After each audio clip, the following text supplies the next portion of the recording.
And joining me now is Lanhee Chen, former policy advisor to Mitt Romney's 2012 campaign. He worked on debate prep for both Romney in 2012 and Marco Rubio in 2016, and is now a fellow at the Hoover Institute. And Doug Heye, Republican strategist and former communications director for the Republican National Committee.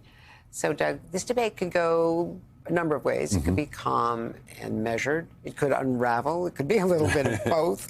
What are you predicting? Well, we've seen all of that before. What I'm interested in is the question that Donald Trump asked at his debate just the other day, where he said, who should I be? Should I be that calm person who focuses on issues, or should I essentially be a wrecking ball?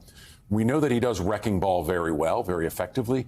But Donald Trump for 90 minutes goes in a lot of different directions. So he may start out as one and morph into the other. And with Biden, I think some of that is the same issue as well.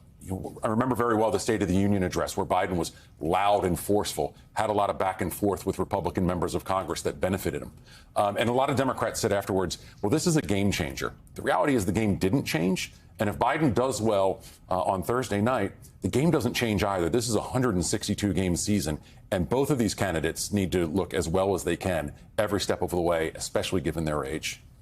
And Lanhee Chen, I mean, arguably, Donald Trump doesn't have to inspire or reassure the MAGA base. He needs the undecideds, and he needs the double haters or double doubters. You've done debate prep with both Mitt Romney, Marco Rubio. How do you prepare anyone to debate someone like Donald Trump? Extremely difficult. This is a little bit like trying to respond to someone who is going to stick a lot of stuff up against the wall, and some of it will stick, some of it won't. But fundamentally, I think for Joe Biden, the task is really about reminding people of the years when Donald Trump was in office, drawing that contrast with his 4 years and Donald Trump's 4 years. Remember, these are two incumbents. They're well-defined. They have well-defined policy positions. They have well-defined records.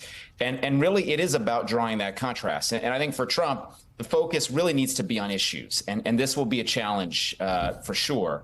But on the key issue dynamics in this campaign, whether it's immigration or the economy or other issues that Americans say they care about, Donald Trump, in the polling at least, has an advantage. So he needs to go to that point if he wants to, in my mind, have the strongest ground in this debate. So we'll see if both of them are able to get to their preferred places. But the challenge is, to Secretary Clinton's point, this is all about political theater. Debates are not necessarily about substantive exchanges on policy anymore. They really are about theater. And that is something, I think, whether we like it or not, that's the reality. And what Hillary Clinton learned, Doug and Lanhee, is that you can prepare as much as you want on policy, but what people took away from it is either, it didn't make a difference, or that she won all the policy points against Donald Trump, but that he didn't lose the debate. No, and look, one of the things we know is how Donald Trump likes to throw sand in his opponent's eyes. Again, he's very effective at that. So where does he do that with Joe Biden? It's very easy to see Donald Trump get a question on, say, the Federal Reserve, and use that to talk about how he loves all of his grandchildren. And Joe, do you love all of your grandchildren?